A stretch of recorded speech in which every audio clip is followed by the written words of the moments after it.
வர்மக்கலை பிராணாயாமம் என்பது இரண்டும் ஒன்றோடொன்று பின்னிப்பிணைந்தவை. வர்மக்கலை என்பது வெறும் தற்காப்பு கலை மட்டுமல்ல, அது உடலின் உயிர் ஆற்றலை பிராண முறைப்படுத்தும் ஒரு மருத்துவ அறிவியலும் கூட. வர்மக்கலையில் பிராணாயாமம் எவ்வாறு பயன்படுத்தப்படுகிறது என்பதை கீழே காணலாம். 1. சரப்பயிற்சி. சர ஓட்டம் வர்மக்கலையின் அடிப்படை சரப்பயிற்சி ஆகும். இடைகளை, இடது நாசி, பிங்கலை, வலது நாசி மற்றும் சுழுமுனை ஆகியவற்றின் ஓட்டத்தை அறிவதே இதன் நோக்கம். வர்ம அடங்கல்களை செய்யும்போது அல்லது வர்ம பாதிப்புகளை நீக்கும்போது ஒரு மருத்துவர் தனது சுவாசத்தை முறையாக கட்டுப்படுத்த வேண்டியது அவசியம். நோக்கம்: உடலில் உள்ள 72,000 நாடிகளையும் தூய்மைப்படுத்தி வர்ம புள்ளிகளில் ஆற்றலைச் செலுத்துவது. 2. வர்ம சுவாச நுட்பங்கள். வர்மக்கலையில் மூச்சை உள்ளிழுப்பது, பூரகம், நிறுத்துவது, கும்பகம் மற்றும் வெளியேற்றுவது, ரேசகம் ஆகியவற்றுக்கு தனித்துவமான கணக்கீடுகள் உண்டு. ஆற்றல் குவிப்பு: ஒரு குறிப்பிட்ட வர்ம புள்ளியை தூண்டும்போது மூச்சை அடக்கி கும்பகம் அந்த புள்ளியில் கவனத்தை குவிப்பதன் மூலம் பலன் இரட்டிப்பாகும். தற்காப்பு: எதிரி தாக்கும்போது மூச்சை வெளியேற்றி உடலை கல்லாக்கிக் கொள்ளும் நுட்பங்கள் இதில் உண்டு. 3. வர்ம புள்ளிகளும் பிராணனும். நமது உடலில் 108 முக்கிய வர்ம புள்ளிகள் உள்ளன. இந்த இடங்களில்தான் பிராண ஆற்றல் தேங்கியிருக்கும். தவறான சுவாச முறை அல்லது மன அழுத்தம் காரணமாக இந்த வர்ம புள்ளிகளில் பிராண ஓட்டம் தடைபடலாம். முறையான பிராணாயாமம் செய்வதன் மூலம் வர்ம புள்ளிகளில் ஏற்படும் தடைகள் நீங்கி உடல் புத்துணர்ச்சி பெறும். 4. முக்கியமான பயன்கள். உடல் உறுதி, நரம்பு மண்டலம் பலப்படும். மன ஒருமைப்பாடு, கவனச்சிதறல் குறைந்து தற்காப்பு கலையில் வேகம் கூடும்.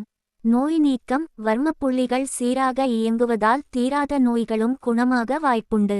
எச்சரிக்கை: வர்மக்கலை சார்ந்த பிராணாயாம பயிற்சிகளை ஒரு தகுதியான வர்ம ஆசான் குரு முன்னிலையில் மட்டுமே கற்க வேண்டும். தவறான சுவாச முறைகள் நரம்பு மண்டலத்தை பாதிக்கக்கூடும். வர்மக்கலையில் சுவாசமுறை என்பது வெறும் மூச்சை உள்ளிழுப்பது மட்டுமல்ல, அது உடலின் ஆற்றலை எனர்ஜி ஒரு புள்ளியில் இருந்து மற்றொரு புள்ளிக்கு கடத்தும் பாலமாகும். வர்ம சூத்திரங்களின்படி அடிப்படையான ஒரு சுவாச முறையை இங்கே காணலாம். 1. 4 முதல் 2 என்ற விகித சுவாசம். இது வர்மக்கலையில் நாடிகளை சுத்தப்படுத்தவும் பிராணனை நிலைநிறுத்தவும் பயன்படுத்தப்படும் அடிப்படை கணக்கீடு. நாடி சுத்தி. வர்ம முறை. வர்ம புள்ளிகள் சீராக வேலை செய்ய இடது மற்றும் வலது நாசிகள் சமநிலைப்பட வேண்டும். தொடக்க நிலை: முதுகெலும்பு நேராக இருக்கும்படி அமர்ந்து கொள்ளவும். இடது நாசி சந்திரக்கலை, வலது நாசியை மூடிக்கொண்டு இடது நாசி வழியாக மெதுவாக மூச்சை உள்ளிழுக்கவும். கும்பகம்: இரு நாசிகளையும் மூடி மூச்சை உள்ளே சில நொடிகள் நிறுத்தவும். உடலின் வர்ம புள்ளிகளில் ஆற்றல் பரவுவதை உணரவும்.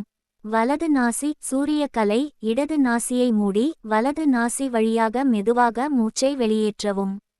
மாற்றுமுறை: இப்போது வலது பக்கம் இழுத்து இடது பக்கம் வெளியேற்றவும்.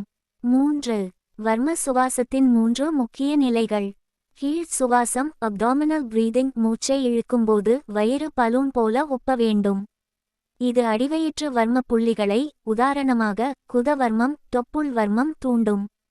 மத்திய சுவாசம் thoracic பிரீதிங்: மார்பு பகுதி விரிவடையும்படி சுவாசிப்பது. இது இதய பகுதியில் உள்ள வர்மங்களை சீராக்கும். மேல் சுவாசம் clavicular பிரீதிங்: தோள்பட்டை வரை மூச்சை உயர்த்துவது. இது கழுத்து மற்றும் தலைப்பகுதி வர்மங்களுக்கு ஆற்றலை தரும். கவனிக்க வேண்டிய விதிகள். நேரம்: அதிகாலை 4 மணி முதல் காலை 6 மணி வரை அல்லது மாலை வேளை சிறந்தது. இடம்: காற்றோட்டமான, அமைதியான இடமாக இருக்க வேண்டும். வயிறு: வெறும் வயிற்றில் செய்வது அல்லது உணவு உண்டு 3 மணி நேரம் கழித்து செய்வது அவசியம். முக்கிய குறிப்பு: வர்ம சுவாசம் செய்யும்போது மூச்சை வலுக்கட்டாயமாக அடக்கக்கூடாது. உங்கள் உடலின் தேவைக்கேற்ப மெதுவாக பழக வேண்டும்.